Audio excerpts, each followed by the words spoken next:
تو عین ممکن ہے شام تک یا آج رات تک کسی وقت دونوں پارٹیوں میں ٹاکرا ہو جائے، ایک دو بندے زخمی ہو جائیں یا مر جائیں۔ ایسے موقعوں پر بڑی پسوڑی پڑ جاتی ہے، بڑی ہوشیاری سے معاملے کو سنبھالنا پڑتا ہے، لیکن میری ساری ہوشیاری تو غرق ہو گئی ہے تمہاری لسی میں۔ بلال شاہ مسکرا کر بولا، دیکھیں جی، الفاظ ہوتے تو میں واپس لے لیتا، مگر لسی تو واپس نہیں لی جا سکتی نا۔ اب آپ کہیں تو میں آپ کو کڑک چائے پلوا دیتا ہوں۔ ابھی ہم باتیں ہی کر رہے تھے کہ ایک شخص تیز تیز قدموں سے اندر داخل ہوا۔ یہ قصبے کا پہلا نمبردار خوشی محمد تھا۔ خوشی محمد اب کافی بوڑھا ہو چکا تھا، تاہم قصبے کے حالات پر اس کی گہری نظر رہتی تھی۔ اس نے بڑے راستارانہ لہجے میں ہمیں بتایا کہ نمبردار کی حویلی میں زبردست کھچڑی پک رہی ہے، وہ لوگ نظر حسینی کے گھر پر حملہ کر دیں گے۔ دوسری طرف نظر حسینی نے بھی 15-20 بندے اکٹھے کر کے اپنے گھر کی بیٹھک میں بٹھائے ہوئے ہیں۔ اگر دونوں پارٹیوں کو فوری طور پر روکا نہ گیا تو زبردست خون خرابہ ہو سکتا ہے۔ سابقہ نمبردار خوشی محمد کی یہ اطلاع بہت اہم اور بروقت تھی۔ اب ضروری ہو گیا تھا کہ میں فوری طور پر کارروائی کروں اور اپنے تھانے کی حدود میں ہونے والے خون خرابے کو روک لوں۔ میں نے اسی وقت گارڈ تیار کی اور کیل کانٹے سے لیس ہو کر نمبرداروں کی حویلی میں پہنچ گیا۔ حویلی کے احاطے میں 10-15 گھوڑے موجود تھے اور چارپائیوں پر چند خطرناک صورتوں والے مسلح افراد بیٹھے تھے۔ ان میں سے کچھ قصبے کے تھے اور کچھ مضافات کے۔ میری آمد کا سن کر نمبردار خود بھی احاطے میں آ گیا۔ اس کی عمر 30-32 برس کے قریب تھی، بے حد گھنی مونچھیں، سرخ و سفید رنگت اور بادامی آنکھیں۔ وہ اس وقت غصے میں بھرا ہوا تھا، آنکھوں سے جیسے چنگاریاں پھوٹ رہی تھی۔ مجھے دیکھ کر کہنے لگا، نمبردار، تھانے دار، تم اس معاملے میں مت آؤ۔ نظر حسینی کے بیٹے نے میری عزت پر وار کیا ہے اور اس وار کا جواب بھی میں خود ہی دوں گا۔ میں اس معاملے میں کیسے نہ آؤں رمضان علی؟ یہ میرا تھانہ ہے، میرے تھانے کی حدود ہے، یہاں ہونے والے ہر غیر قانونی کام کی ذمہ داری مجھ پر آتی ہے۔ اگر نظر حسینی کے بیٹے نے کوئی جرم کیا ہے تو اس کی سزا اسے ضرور ملے گی۔ میں تمہیں قانون سے کھیلنے کی اجازت نہیں دوں گا۔ اسی شام میرے مشورے پر قصبے کی پنچایت بیٹھی۔ پنچوں نے دونوں فریقوں کے معتبر افراد کو سامنے بلایا اور تسلی سے ان کی بات سنی۔ میں تھانے میں تھا، تاہم بلال شاہ نے مجھے پل پل کی خبر لا کر دی۔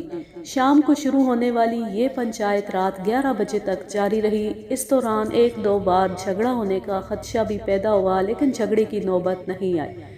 میں نے احتیاطی طور پر اپنے 5-6 سادہ پوش پنچایت میں بھیج رکھے تھے۔ ان میں میرا ASI باجوہ بھی تھا۔ میں نے اسے ہدایت کر رکھی تھی کہ وہ کسی صورت میں خون خرابہ نہ ہونے دے۔ رات گئے پنچایت ملتوی کر دی گئی۔ پنچایت کے آخر میں دونوں فریقوں نے وعدہ کیا کہ وہ کوئی فیصلہ ہونے تک خون خرابے سے دور رہیں گے۔ اگلے روز بعد دوپہر پھر پنچایت کی کارروائی شروع ہوئی۔ 3-4 گھنٹے کی بحث و تکرار کے بعد آخر دونوں پارٹیوں میں راضی نامہ ہو گیا۔ یہ راضی نامہ مشروط تھا اور شرط یہ تھی کہ نمبردار کی بہن سلمہ کے بدلے نظر حسینی اپنی بیٹی خالدہ کا رشتہ نمبردار کے چھوٹے بھائی راجہ انوار کو دے گا۔ در حقیقت اس بات کا فیصلہ کل ہی ہو گیا تھا۔ جھگڑا صرف یہ تھا کہ نکاح کب ہوگا۔ نمبرداروں کا اصرار تھا کہ نکاح ابھی کر دیا جائے اور رخصتی 2-3 ماہ بعد دے دی جائے، جبکہ نظر حسینی کا کہنا تھا کہ 3 ماہ بعد فصل کی کٹائی پر نکاح اور رخصتی کا کام ایک ساتھ کر دیا جائے گا۔ آخر آج فیصلہ ہو گیا تھا۔ ٹھیک 2 ماہ بعد نکاح اور رخصتی کی تاریخ طے کر دی گئی تھی۔ یہ فیصلہ بظاہر عجیب نظر آتا ہے، لیکن دیہات میں جھگڑوں کا فیصلہ عموماً اسی انداز میں کیا جاتا تھا اور آج بھی کیا جاتا ہے۔ خاص طور پر پنچایتوں میں ہونے والے فیصلے اسی قسم کے ہوتے ہیں۔ یہاں ایک بات کا ذکر کرنا ضروری سمجھتا ہوں۔ راجہ انوار، جس سے خالدہ کی بات طے ہوئی تھی، ایک بازو سے محروم تھا۔ چند برس پہلے ایک جھگڑے میں اسے گولی لگی تھی اور دایاں ہاتھ کاٹنا پڑ گیا تھا۔ شاید اپنے بھائی کی اسی معذوری کو سامنے رکھتے ہوئے نمبردار رمضان نے نظر حسینی سے اس کی خوبصورت بیٹی کا رشتہ مانگ لیا تھا۔ پرانے رسم و رواج میں جھگڑے نمٹانے کی خاطر عورت کی قربانی دینے کا طریقہ بہت پرانا ہے۔ یہ تو تقسیم ہندوستان سے پہلے کی بات ہے۔ آج بھی پاکستان کے مختلف علاقوں میں اس قسم کی رسمیں موجود ہیں۔ یہ کوئی 1 ماہ بعد کی بات ہے۔ راجہ انوار تھانے میں میرے پاس بیٹھا ہوا تھا۔ وہ آج کل ایک پلاٹ کے چکر میں پڑا ہوا تھا۔ قصبے کے قبرستان کے پاس یہ قریباً 3 کنال زمین تھی۔ عرصہ 5-6 برس سے نمبردار یہاں اپنے مویشی باندھ رہے تھے۔ اب زمین کا اصل مالک لاہور سے واپس آ گیا تھا۔ وہ اپنی زمین واگزار کرانا چاہتا تھا، جبکہ نمبرداروں کی نیت خراب ہو چکی تھی۔ راجہ انوار 2-3 دفعہ میرے پاس آ چکا تھا۔ وہ چاہتا تھا کہ میں اس معاملے میں ان کی سائیڈ لوں۔ میرے لیے ایسا کرنا ممکن نہیں تھا، کیونکہ میں صاف طور پر دیکھ رہا تھا کہ وہ ناجائز بات کر رہے ہیں۔ راجہ انوار کافی دیر میرے پاس بیٹھا، اس معاملے پر بات چیت کرتا رہا، جبکہ اس کا پستول بردار گونگا ملازم باہر سٹول پر بیٹھا جمائیاں لیتا رہا۔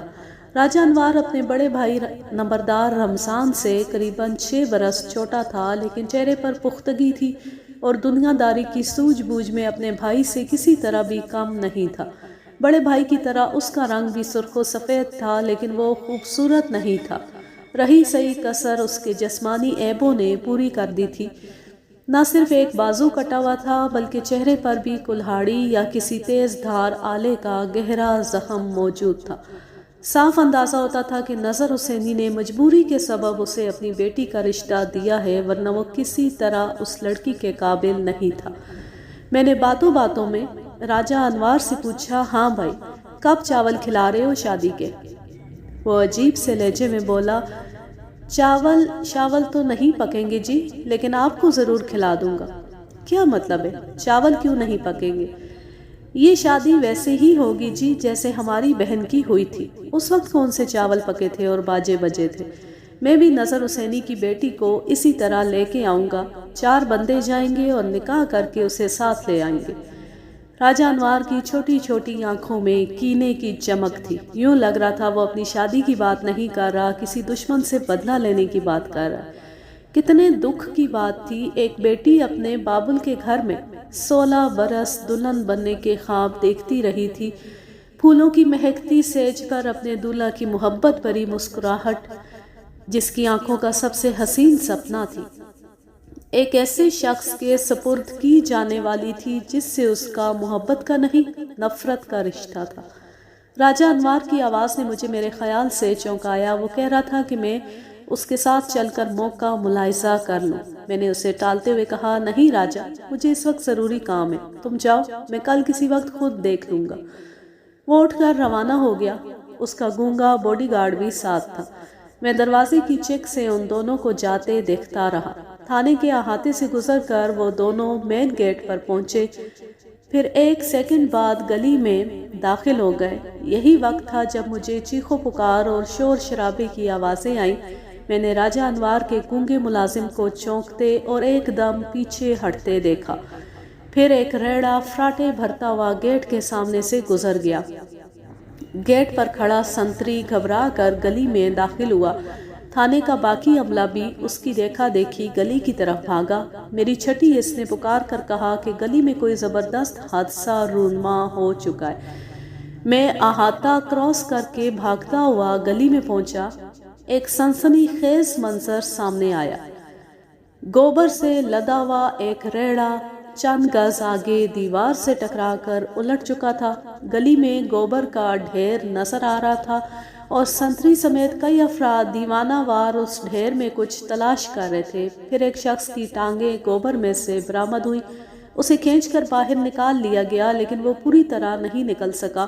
اس کا ایک بازو ابھی تک گھوڑے کی لگام سے الجھا ہوا تھا۔ میں نے بھی آگے بڑھ کر مدد کی اور اس الجھے ہوئے شخص کو ریڑے اور گھوڑے کے پاس سے ہٹایا۔ وہ راجہ انوار تھا۔ اس کا سارا جسم خون اور گوبر میں لتھڑ گیا تھا۔ میری جیپ لاؤ آرام سے، میں نے پکار کر سنتری سے کہا اور پاکٹ سے چابی نکال کر اس کی طرف اچھال دی۔ سنتری جیپ کی طرف بھاگا، لیکن جلد ہی مجھے احساس ہو گیا کہ یہ بھاگ دوڑ فضول ہے۔ راجہ انوار اپنا دانہ پانی پورا کر چکا تھا۔ ریڑے کا پہیا عین اس کی گردن پر سے گزرا تھا۔ گوبر کے نیچے سے اس کی کٹی ہوئی شہرگ صاف نظر آ رہی تھی۔ پیٹ پر بھی ایک گہرا گھاؤ تھا جو یقیناً گھوڑے کے سم سے آیا تھا۔ راجہ انوار نے ہمارے ہاتھوں میں چند زوردار جھٹکے لیے، پھر ایک ہچکی سے دم توڑ دیا۔ میں حیران و ششدر کھڑا تھا۔ چند لمحے پہلے جو جیتا جاگتا شخص میرے سامنے بیٹھا تھا اور لمبے چوڑے منصوبوں کی باتیں کر رہا تھا، اب کٹی پھٹی لاش میں تبدیل ہو چکا تھا۔ اس کی تنی ہوئی گردن کے چیتھڑے اڑ گئے تھے اور خون کے دھبوں والی خالی آستین ہوا میں جھول رہی تھی۔ راجہ انوار کا گونگا ملازم بھی زخمی ہوا تھا۔ اس کا پستول ہولسٹر سے نکل کر دور جا گرا تھا اور وہ اپنے زخمی کندھے سے ابلتے ہوئے خون کو روکنے کی کوشش کر رہا تھا۔ یہ ریڑہ قصبے کے ایک غریب کاشتکار چاچے مہتاب کا تھا۔ ریڑے کا گھوڑا نمبرداروں کے ہی ایک کتے سے ڈر کر بھاگا تھا اور یہاں آ کر اس نے راجہ انوار کو راہی عدم کر دیا تھا۔ اس حادثے میں ایک بڑھیا بھی ہلاک ہوئی۔ اس کے علاوہ 4-5 راہگیروں کو زخم آئے۔ راجہ انوار میں اب کچھ بھی باقی نہیں بچا تھا، پھر بھی لوگ اسے میری جیپ میں ڈال کر ہسپتال کی طرف لے گئے تھے۔ تھوڑی دیر بعد نمبردار رمضان علی خود بھی موقع پر پہنچ گیا۔ وہ غم و غصے سے پاگل سا ہو رہا تھا۔ اس نے ریڑے کے نیچے دبے ہوئے زخمی گھوڑے کو خونی نظروں سے دیکھا، پھر پستول نکالا اور 6 کی 6 گولیاں اس کے جسم میں پیوست کر دی۔ اتنے میں اس کا ایک کارندہ مٹی کے تیل کا کنستر لیے نمودار ہوا۔ اس نے تیل ریڑے پر پھینکا اور آگ لگا دی۔ پورے قصبے سے لوگ جائے حادثہ کی طرف بھاگے چلے آ رہے تھے۔ شکر تھا کہ ریڑے کا مالک مہتاب اس وقت موقع پر موجود نہیں تھا، ورنہ ممکن تھا کہ نمبردار غضب کے عالم میں پستول کی گولیاں گھوڑے اور گھوڑے کے مالک میں برابر تقسیم کر دیتا۔ نمبردار رمضان علی کا جوان سال بھائی مر گیا تھا اور یوں قدرت کے ہاتھ نے اس فیصلے کو ملیا میٹ کر دیا جو پنچایت کے دانشوروں نے کیا تھا اور جس کے مطابق مجرم کی بہن کو ناکردہ گناہ کی سزا دی جانے والی تھی۔ شکر کا مقام تھا کہ راجہ انوار کی موت ایک حادثے کی وجہ سے ہوئی اور اس حادثے کو درجنوں افراد نے اپنی آنکھوں سے دیکھا۔ اگر راجہ انوار کی موت میں تھوڑی بہت بھی شبے کی گنجائش ہوتی تو نمبردار فوراً نظر حسینی کے گھرانے کو قاتل قرار دے دیتا۔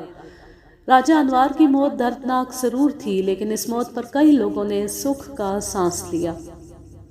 ان میں وہ بھی تھے جو اس کی زیادتیوں کا شکار ہوئے تھے اور وہ بھی جو اسے زیادتیاں کرتے دیکھتے تھے اور کچھ کہہ نہیں سکتے تھے۔ بلال شاہ کی زبانی مجھے پتا چلا کہ قصبے کے بیشتر لوگ اس بات پر خوش ہیں کہ نظر حسینی کی معصوم بیٹی راجہ انوار جیسے بدگماش کے پلے بندھنے سے بچ گئی ہے۔ 2-2.5 ماہ کا عرصہ مزید گزر گیا۔ اب سخت سردیوں کے دن تھے۔ ایک روز شام کے وقت میں موزہ آبیال سے ایک واردات کا موقع دیکھ کر واپس آ رہا تھا۔ بلال شاہ اور ایک کانسٹیبل ریاض بھی میرے ساتھ تھے۔ ہم 2 گھوڑوں پر سوار تھے، ایک پر میں تھا اور دوسرے پر بلال شاہ اور ریاض۔ ابھی ہم قصبے سے 3-4 فرلانگ دور ہی تھے کہ دور چری کے کھیتوں میں بھاگ دوڑ کے آثار نظر آئے۔ کچھ دیہاتی لاٹھیاں لیے تیزی سے ہماری طرف آ رہے تھے۔ اسی دوران قریبی جھاڑیوں میں گھوڑے کی ٹاپیں گونجی۔ کوئی گھڑ سوار سرپٹ گھوڑا بھگاتا ہوا ہمارے دائیں جانب کوئی 40 قدم کے فاصلے سے گزر گیا تھا۔ جھاڑیوں کی وجہ سے ہم اس کی صورت نہیں دیکھ سکے تھے۔ پھر کچے راستے پر ایک سرپٹ بھاگتا ریڑا نظر آیا۔ ریڑا باندھ لگامے تھامے ریڑے پر کھڑا تھا اور اس کی نیلی دھوتی ہوا میں پھڑ پھڑا رہی تھی۔ ریڑے پر 2 اور افراد بھی موجود تھے۔ پیدل لوگ ریڑے سے کافی پیچھے تھے۔ جو ہی ریڑا نزدیک پہنچا، ریڑا باندھ نے مجھے دیکھ لیا۔ وہ گاؤں ہی کا ایک نوجوان صادق تھا اور اس نے باگے کھینچ کر ریڑا ہمارے نزدیک روک لیا اور ہانپتے ہوئے لہجے میں بولا، تھانے دار جی۔ وہ نمبرداروں کا گونگا ملازم گنگو نظر حسینی کی دھی خالدہ کو اٹھا کر لے گیا ہے۔ جلدی کریں جی، اس کا پیچھا کریں، اس کے پاس مشکی گھوڑا ہے، دیر ہو گئی تو بڑی دور نکل جائے گا۔ صادق کی بات پر یقین نہ کرنے کی کوئی وجہ نہیں تھی۔ میں نے فوراً گھوڑے کا رخ موڑا اور ان جھاڑیوں کی طرف لپکا جہاں تھوڑی دیر پہلے گھوڑے کی ٹاپیں گونجی تھی۔ یہاں ایک کچا راستہ تھا۔ یہ سیدھا راستہ دور تک نظر آ رہا تھا۔ قریباً نصف فرلانگ دور ابھی تک دھول اڑ رہی تھی۔ اس کا مطلب تھا گنگو ابھی زیادہ دور نہیں گیا۔ میں نے رکابوں پر کھڑے ہو کر گھوڑے کو چابک دکھایا۔ اصیل گھوڑا کمان سے نکلے ہوئے تیر کی طرح مفرور کے تعاقب میں دوڑا۔ راستہ ہموار ہوا تو اصیل گھوڑا دوڑانے کا مزہ آ جاتا ہے۔ سوار کے اشارے گھوڑے کی سمجھ میں آنے لگیں تو پھر وہ طوفان میل بن کر دکھا دیتا ہے۔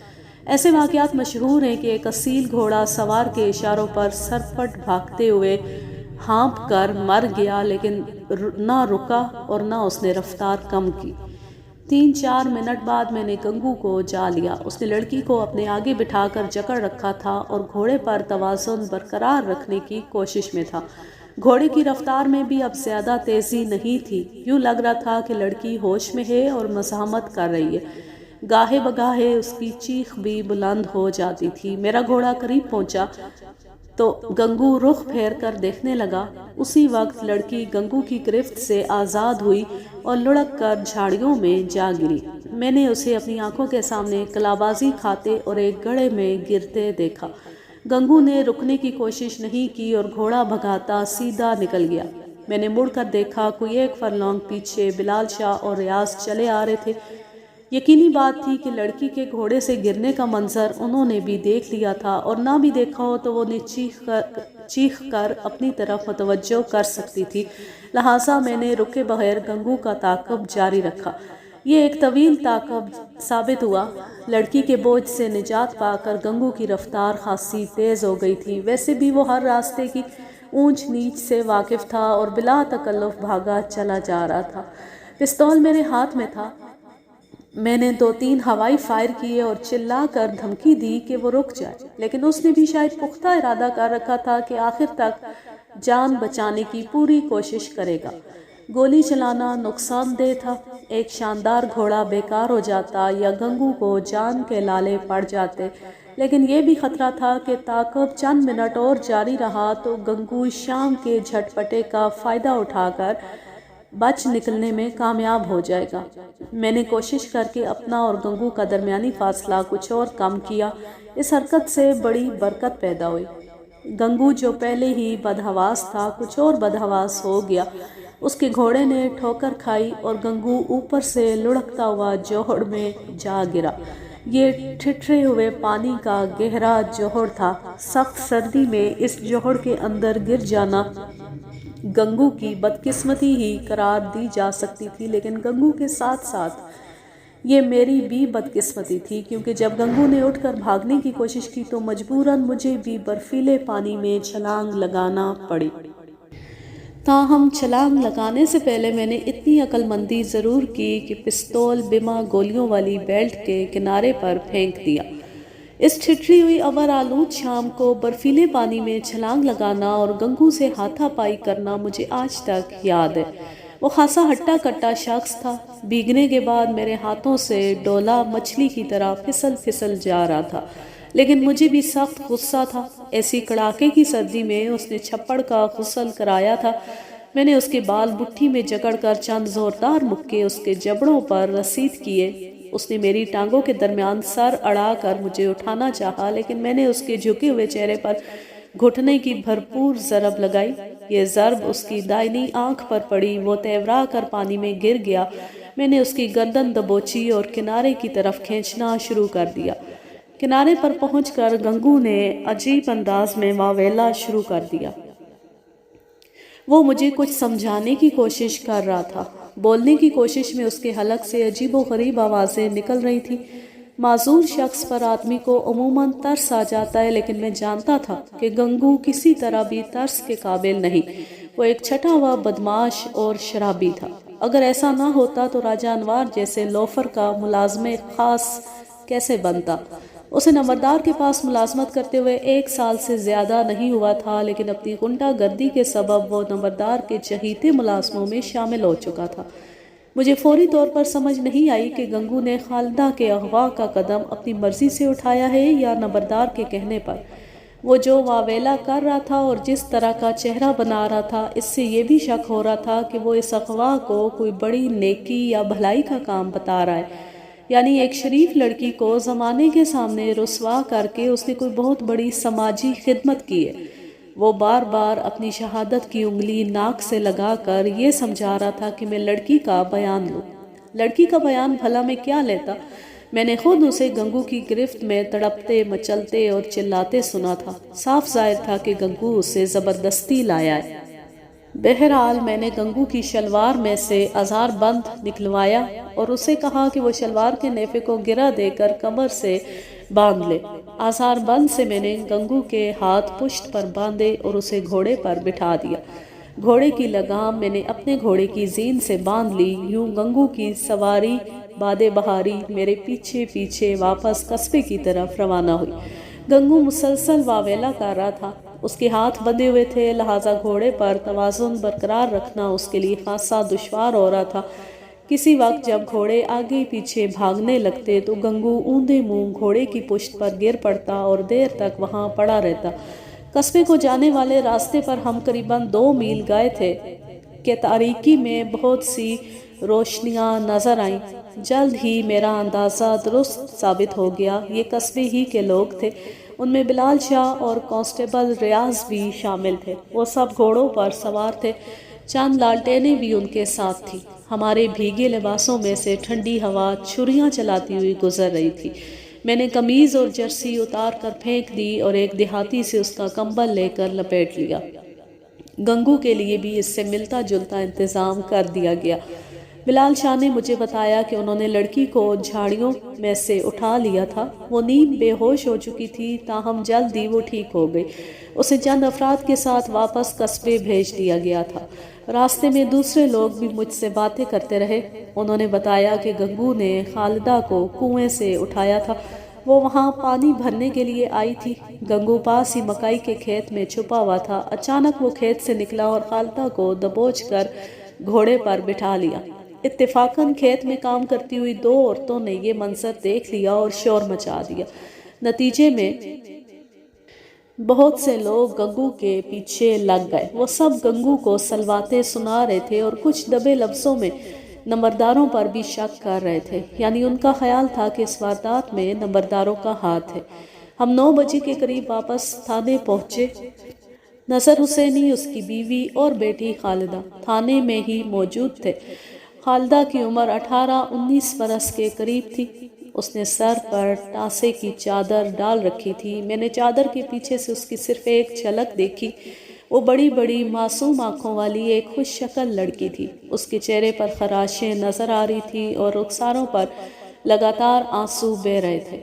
خالدہ کی ماں بھی مسلسل رو رہی تھی۔ اس نے روتے روتے کہا، تھانے دار صاحب، ہم برباد ہو گئے، کسی کو منہ دکھانے کے لائق نہیں رہے۔ اس گونگے نے ہماری عزت مٹی میں رول دی۔ یہ کہتے کہتے بڑھیا جذباتی ہو گئی۔ اس نے اٹھ کر گنگو پر جھپٹنا چاہا، لیکن ایک کانسٹیبل نے اسے کندھوں سے تھام کر کرسی پر بٹھا دیا۔ وہ گنگو کو دنیا جہان کی بد دعائیں دینے لگی۔ مجھے یہ جان کر حیرت ہوئی کہ خالدہ کے وارثوں میں سے کسی نے بھی نمبرداروں کو الزام دینے کی کوشش نہیں کی۔ اس کا مطلب تھا انہیں نمبرداروں پر کوئی شک نہیں اور وہ اس واردات کو گنگو کا ذاتی فعل سمجھ رہے ہیں۔ میں نے خالدہ کے والدین سے چند ضروری سوالات پوچھے۔ میرا مقصد یہ جاننا تھا کہ اس سے پہلے بھی انہیں گنگو سے کوئی شکایت پیدا ہوئی ہے یا نہیں۔ خالدہ کے والد نصر حسینی نے کہا، تھانے دار جی، پچھلے ہفتے کی بات ہے، رات کسی وقت گنگو نے ہمارا دروازہ کھٹکھٹایا۔ میں نے دروازہ کھول کر پوچھا، کیا بات ہے؟ اس وقت یہاں کیوں آئے ہو؟ گنگو کے منہ سے شراب کی بو آ رہی تھی۔ اس نے حلق سے ہوں ہاں کی آوازیں نکالی اور پھر مجھے دھکیل کر اندر داخل ہونے کی کوشش کی۔ میں نے اسے اندر نہیں گھسنے دیا۔ اتنے میں گلی کی طرف سے چوکیدار کی آواز آئی۔ گنگو ایک دم گھبرا گیا اور لمبے لمبے قدم اٹھاتا گلی کے موڑ پر غائب ہو گیا۔ میں نے اس بات کا ذکر نمبردار رمضان سے کیا۔ رمضان بولا کہ اسے کچھ پتہ نہیں، شاید گنگو نشے کی وجہ سے اس طرف چلا گیا۔ اس نے گنگو کو میرے سامنے بلا کر جھاڑیں پلائی اور واپس بھیج دیا۔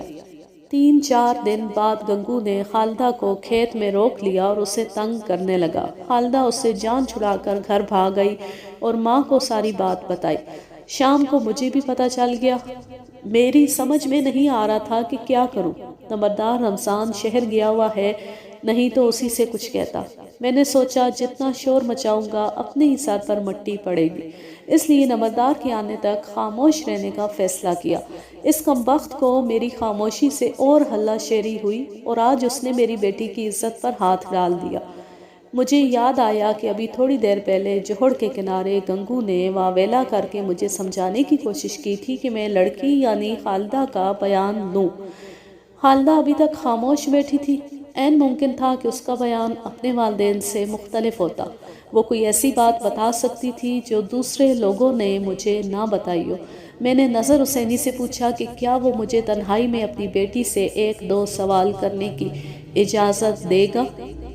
نظر حسینی کے چہرے پر پہلے تو کشمکش کے آثار نظر آئے، پھر وہ اپنی جگہ سے کھڑا ہوتے ہوئے بولا، آپ ہمارے حاکم ہیں جی، آپ سے کیا پردہ، آپ جو چاہے پوچھ سکتے ہیں۔ پھر نظر حسینی اپنی بیوی اور دوسرے لوگوں کے ساتھ باہر چلا گیا۔ خالدہ سخت پریشانی کے عالم میں بیٹھی تھی، کبھی دروازے کی طرف اور کبھی میری طرف دیکھتی۔ گھبرانے کی ضرورت نہیں، میں تمہارا ہمدرد ہوں، دشمن نہیں ہوں۔ تم بالغ اور سمجھدار ہو، اپنا اچھا برا سمجھتی ہو۔ اگر تم کوئی بیان دینا چاہتی ہو تو بلا جھجک دے سکتی ہو۔ خالدہ نے اپنی لمبی پلکیں اٹھائی، میری طرف دیکھا۔ ان جھیل سی گہری آنکھوں کی تہہ تک پہنچنا ناممکن تھا۔ وہ ٹھہرے ہوئے لہجے میں بولی، میں نے کچھ نہیں کہنا تھانے دار صاحب، جو بھی بات تھی وہ میرے چاچے نے آپ کو بتا دی ہے۔ وہ لوفر ایک رات ہمارے گھر آیا تھا، پھر اس نے مجھے کھیت میں روک کر چھیڑخانی کی کوشش کی اور آج شام مجھے کنویں سے زبردستی گھوڑے پر بٹھا کر لے گیا۔ چاچے لفظ کے سامنے بریکٹ میں باپ لکھا ہوا ہے۔ اب یہاں پر رشتہ تو باپ بیٹی کا ہی بتایا گیا ہے۔ اب پتہ نہیں وہ اپنے باپ کو چاچا کہتی تھی یا کیا وجہ تھی اس کی۔ میں نے اسے غور سے دیکھتے ہوئے کہا، اس کے علاوہ تو کوئی بات نہیں۔ نہیں جی، اس کے علاوہ کوئی بات نہیں۔ کچھ عرصہ پہلے تمہاری شادی نمبردار کے چھوٹے بھائی سے کی جا رہی تھی، کیا تم اس شادی کے لیے تیار تھی؟ وہ پہلے تو چپ رہی، میں نے اپنا سوال دہرایا تو بولی، ماں باپ کا فیصلہ تھا تو مجھے کیوں قبول نہ ہوتا؟ ایک آخری سوال اور پوچھنا چاہتا ہوں، کیا تمہیں یہ شبہ نہیں کہ آج والے واقعے میں نمبرداروں کا ہاتھ ہے؟ نہیں جی، نمبردار صاحب کو ایسا کرنے کی کیا ضرورت تھی؟ ٹھیک ہے، اب تم جا سکتی ہو۔ نظر حسینی اور اس کے خاندان برادری والوں کو میں نے تسلی تشفی دے کر واپس بھیج دیا اور انہیں یقین دلایا کہ مجرم سزا سے بچ نہیں سکے گا۔ آج کے لیے بس اتنا ہی، اب میں لیتی ہوں آپ سے اجازت۔ جا رہیں، خوش رہیں، شاد و آباد رہیں، ہنستے مسکراتے رہیں۔ اللہ حافظ، اللہ نگہبان۔